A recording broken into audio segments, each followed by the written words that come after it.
I caught my wife in bed with my cousin, the golden child my parents always favored. Hey Reddit, so I'm Ethan, 36, and I'm pretty sure my life just imploded. Always felt like I was playing second fiddle to my cousin Liam, even in my own family. Family vacations, Liam was always there. Me, I had to prove myself, like I wasn't good enough. Now this, I'm a successful architect. Logical, calm, but this is something else. I came home early from a huge business trip, the one that was supposed to make me partner, and found them, together, in my bed. I don't even know where to start. Should I burn everything down? Because that's kinda where my head's at right now. The keycard beeped, the door clicked open, and my world shattered. There they were. Olivia, my wife, tangled in the sheets with Liam. My cousin. The goddamn golden boy. The air thickened, the blood drained from my face, and a wave of nausea rolled over me. I felt like I was going to be sick right there in the entryway. My briefcase slipped from my numb fingers, hitting the floor with a dull thud that echoed the hollowness in my chest. It wasn't just the nakedness. It was the casual intimacy. The way they were intertwined. The way he looked at me, not with shame but with a smug smirk like he'd just won some sick competition. Olivia, her face contorted in a mixture of surprise and annoyance, like I was interrupting something important. "Ethan, what are you doing home?" she stammered, pulling the sheets up in a pathetic attempt at modesty. Liam just chuckled, a low, guttural sound that made my skin crawl. He didn't even bother to cover himself. The arrogance, the audacity, my voice caught in my throat. I wanted to scream, to rage, to punch something, anything, but all I could manage was a choked whisper. What is this?" Olivia, bless her heart, actually tried to gaslight me. "You're seeing things," she said, her voice trembling slightly. "You're overworked, stressed, you need to rest." Rest? I felt like I'd been hit by a truck. Liam just kept smirking like this was some kind of inside joke. In that moment, I felt a chilling sense of validation. All those years of feeling inadequate, of feeling like I was never enough for my family, it all came crashing down on me. They chose him. They always chose him. And now, even my wife had chosen him. It was like my worst nightmare come to life.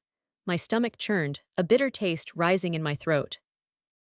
I stumbled back, my hand flying to my mouth to stifle a sob. I didn't want them to see me break. Not like this. Not in front of them. I turned and fled, the image of them together seared into my mind. I drove, I don't even remember where, just away from the house, away from the betrayal, away from the sickening realization that everything I thought I knew, everything I thought I had was a lie. I went back. I know, stupid, right? But I needed something, an explanation, an apology, anything to make sense of the gaping hole that had just been ripped through my life. Liam was gone, of course, slithered away like the snake he is. Olivia was perched on the edge of the bed, wrapped in a robe, looking like a goddamn tragic heroine. I swear, the theatrics. "Olivia," I started, trying to keep my voice level, "we need to talk." "Ethan," she sighed like I was the one causing the problem. "You're overreacting, it didn't mean anything." "Didn't mean anything, I saw it, I saw THEM. Didn't mean anything, you were in bed with my cousin." She rolled her eyes. "You're being dramatic, it was just a moment of weakness." "Weakness," I repeated, feeling the anger start to bubble up. "A moment of weakness with Liam. The guy my family has always worshipped." And that's when she said it, the words that twisted the knife even deeper. "Maybe if you weren't so focused on work, if you were more present, this wouldn't have happened." Present. I was busting my ass to provide for us, to build a life, and she's blaming me for her cheating with my cousin. My hands started to shake. I could feel the blood rushing to my face. I wanted to scream. To break something, anything. "So it's my fault?" I asked, my voice rising. "It's my fault you decided to sleep with Liam?" She just shrugged. "You're never here, Ethan, you're always working, I get lonely." Lonely, right, because that justifies everything. I paced the room, my mind racing. This wasn't normal. This wasn't a fight about whose turn it was to do the dishes. This was insane. This was a level of betrayal I never thought possible. My chest tightened. I couldn't breathe. The room started to spin. I stumbled towards the door, gasping for air. I needed to get out. I needed to escape. "Where are you going?" she called after me, her voice laced with a concern. Was she serious? "Away from you," I choked out, slamming the door behind me. As I drove, the reality of the situation hit me with the force of a physical blow. This wasn't just Olivia. This was my family. This was the constant undercurrent of inadequacy I'd felt my entire life, bubbling to the surface and exploding in my face. This was the culmination of years of being overlooked, dismissed, and made to feel like I wasn't good enough. And in that moment, I knew. This wasn't just a marital problem. This was a family sickness, and I was infected. A week later, and things have gone from nuclear to supernova. I'm seriously considering changing my name and moving to a remote island with no Wi-Fi, so after I walked out, I crashed at a friend's place. Tried to process, but the universe apparently decided I hadn't suffered enough. Because then, I started finding the evidence. Our shared Google Calendar. Romantic dinner reservations. Weekend getaways, all while I was slaving away on that business trip. Credit card statements. Charges at fancy hotels, jewelry stores, you get the picture. And then the kicker, hidden in a drawer I found a notebook. Olivia's, filled with her musings. And guess what? Pages and pages about how much she wished I was more like Liam. Liam is so spontaneous, she wrote. Liam is so much fun. Liam is a cheating, lying, backstabbing snake. I'm a mess, Reddit. A complete and utter mess. I can't sleep. I can't eat. I can barely function. Work, forget about it. I'm walking around in a daze. But the cherry on top of this shit Sunday, my parents, they called, not to check on me, mind you, but to tell me I was overreacting. That I needed to be the bigger person. That family is everything. Are you kidding me? My own mother said, and I quote, Olivia is a good girl, Ethan, you need to forgive her. Liam just got caught up in the moment. Caught up in the moment. This wasn't a drunken kiss at a wedding. This was a full-blown affair. Then my Aunt Liam's mom called, sobbing, saying I was ruining Liam's life. Ruining his life, he ruined mine. Apparently word got out at their church. Olivia's dad is a pastor, remember. The irony is thick, and now Liam is facing repercussions. Boo-hoo, I should send him a sympathy card. This isn't just about Olivia and Liam anymore. This is about my entire family enabling their behavior and then blaming me for it. They're circling the wagons, protecting the golden boy and the prodigal daughter, while I'm left out in the cold to rot. And you know what the worst part is? A tiny, insidious part of me is starting to believe them. Maybe I am overreacting. Maybe I am the problem. Maybe I should just forgive and forget. But then I remember the look on Liam's face. The smugness, the entitlement. And I know I can't, I won't, I have to fight back, I have to protect myself. This isn't just about a marriage anymore. This is about my sanity, my self-worth, my future. I'm starting to realize this isn't going to blow over. This is war, and I'm just getting started. I finally broke down and told Maya, my friend from college, everything. Maya's a therapist, sharp as a tack, and the only person I felt I could truly unload on. I was hesitant at first. This whole thing felt so shameful, like I was somehow to blame. It's Olivia, I stammered, my voice cracking. And Liam. They were, I couldn't even say it. Ethan, Maya said gently, take a deep breath, just tell me what happened. And so I did, I spilled it all. The business trip, the early return, the scene in the bedroom, the gaslighting, the calendar, the credit card statements, the notebook, the family's reaction, everything. By the time I was finished, Maya was speechless. Her jaw was literally hanging open.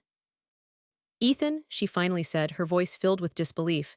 I don't even know what to say, that's horrific. That's when the tears came, ugly, heaving sobs. I hadn't cried since I was a kid.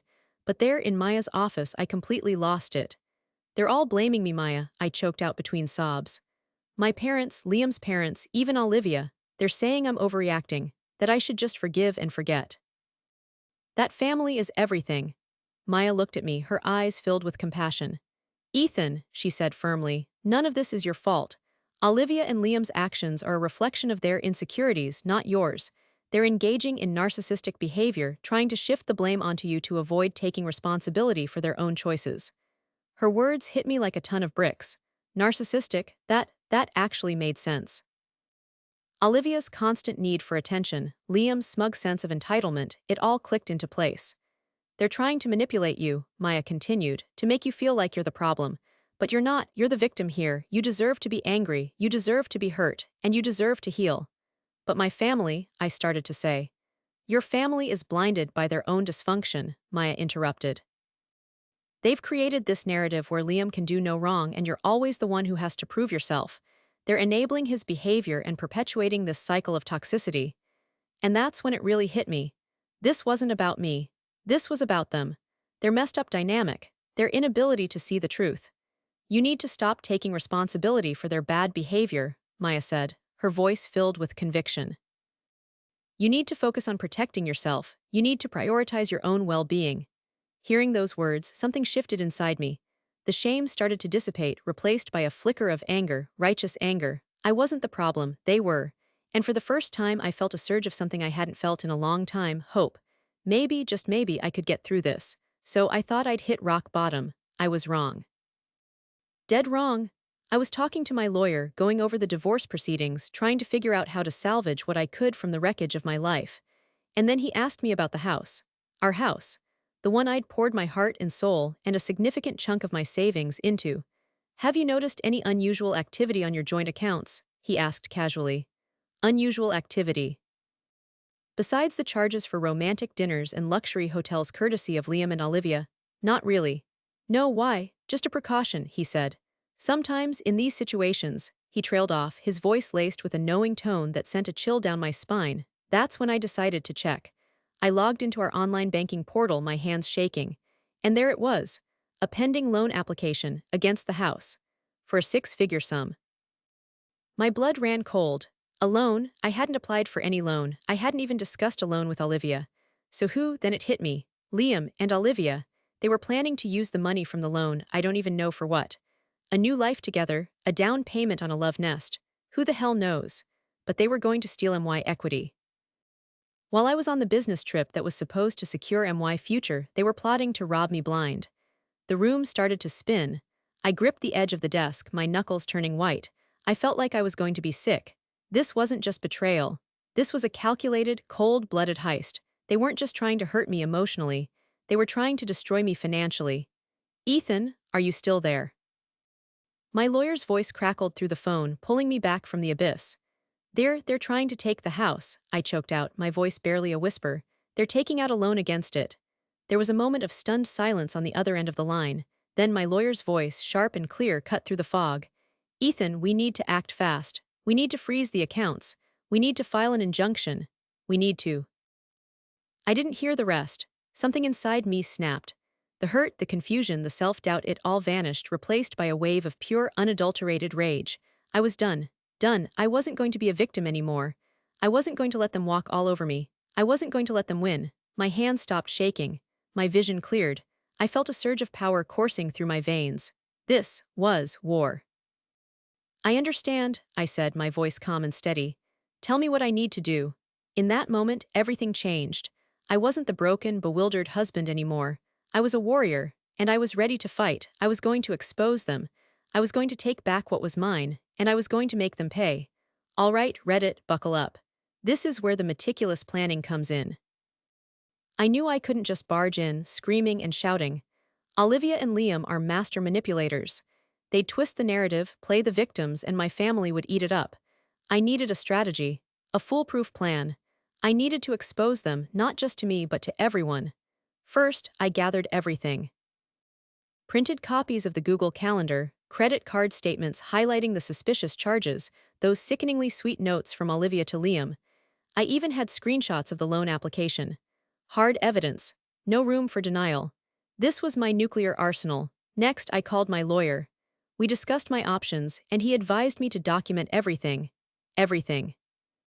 So I created a detailed timeline of the affair, complete with dates, times, and locations. I even included excerpts from Olivia's notebook. This wasn't just a messy divorce anymore. This was a legal battle, and I was going to be prepared. Then the strategic thinking began. I knew I couldn't just confront Olivia and Liam alone. They'd gaslight me, deny everything, and I'd end up looking like the crazy one. I needed witnesses. And not just any witnesses. I needed the people who mattered most, our parents. So I sent out a group text. Family meeting, my house, Sunday at 2 p.m., important.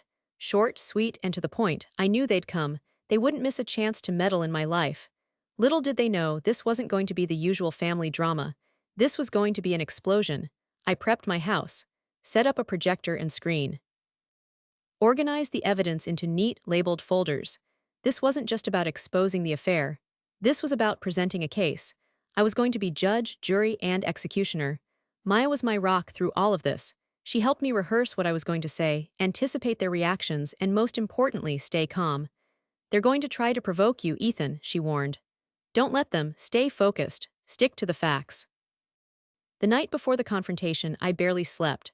My mind raced, replaying every scenario, every possible outcome. I was a nervous wreck. But beneath the anxiety, I felt a flicker of excitement. This was it, the moment of truth. The moment I took back control. I visualized the scene. Me standing tall, presenting the evidence, watching their faces crumble. Olivia's feigned innocence. Liam's smug smirk disappearing. My parents finally seeing the truth. The thought fueled me. I was ready. I was more than ready. Bring it on. Sunday at 2 p.m., my living room. It felt like a courtroom. My parents sat on one side of the room, Olivia's parents on the other. Liam's parents squeezed onto the love seat, looking like they'd rather be anywhere else. Olivia and Liam sat together on the couch, holding hands, a picture of sickeningly sweet solidarity. They actually had the nerve to smile at me. I didn't smile back. "Thank you all for coming," I started, my voice surprisingly steady. I clicked a button on my laptop, and the projector whirred to life, casting a bright light onto the screen. "I've called this meeting because there are some things you all need to know." The first slide appeared. A screenshot of Olivia and Liam's shared Google Calendar. Dinner reservations, weekend getaways, all meticulously documented. A collective gasp rippled through the room. Olivia's smile faltered. Liam shifted uncomfortably. "This," I said, pointing to the screen, "is a record of Olivia and Liam's activities over the past few months. While I was working, they were busy." "Ethan," Olivia started, her voice trembling, "this isn't what it looks like." "Oh, really?" I interrupted, clicking to the next slide. Credit card statements. Charges at luxury hotels, expensive jewelry stores. "And what about this? More misunderstandings." Liam's face paled. He opened his mouth to speak, but no words came out. Slide after slide, I laid out the evidence. The calendar entries, the credit card statements, the sickeningly sweet notes from Olivia's notebook, the loan application against the house. With each click, the tension in the room thickened. Olivia and Liam's denials grew weaker, their faces a mixture of panic and desperation. The turning point came when I displayed the loan application. My parents, who had been sitting in stunned silence, finally reacted. My mom gasped, her hand flying to her mouth. My dad's face hardened, his eyes fixed on Liam. "Liam," he said, his voice low and dangerous, "is this true?" Liam stammered, avoiding his father's gaze. It was Olivia's idea." "Don't you dare drag me into this," Olivia shrieked, her composure finally cracking. "It was your idea, you said we needed the money," and just like that the facade crumbled. They turned on each other, their carefully constructed lies unraveling before everyone's eyes.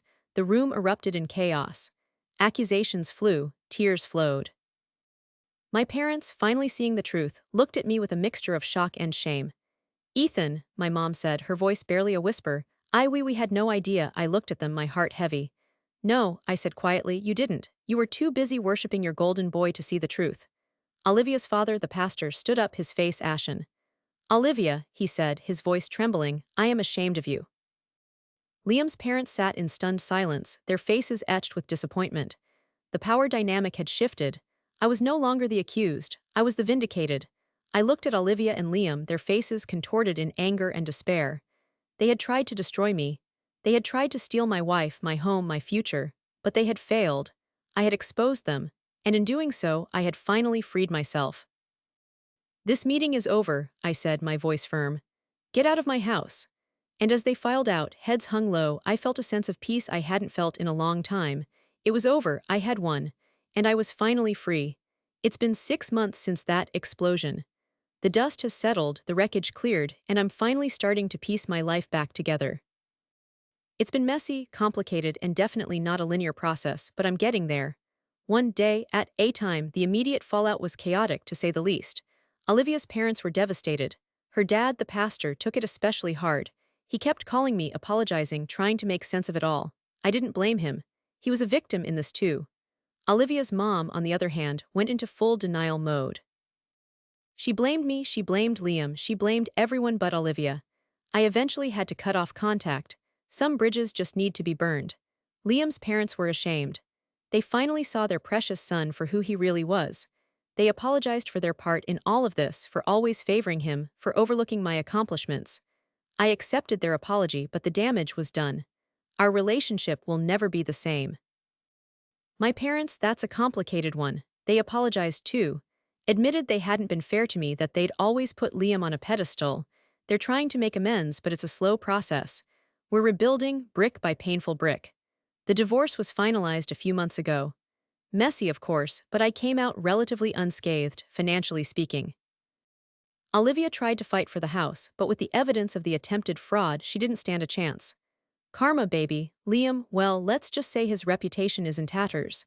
Word spread like wildfire through their church community and he lost his job. Last I heard, he moved out of state. Good riddance. As for me, I'm still standing. It hasn't been easy. There have been days when I barely got out of bed. Days when the anger and hurt threatened to consume me, but I pushed through. Therapy helped, a lot. Maya was and still is my lifeline.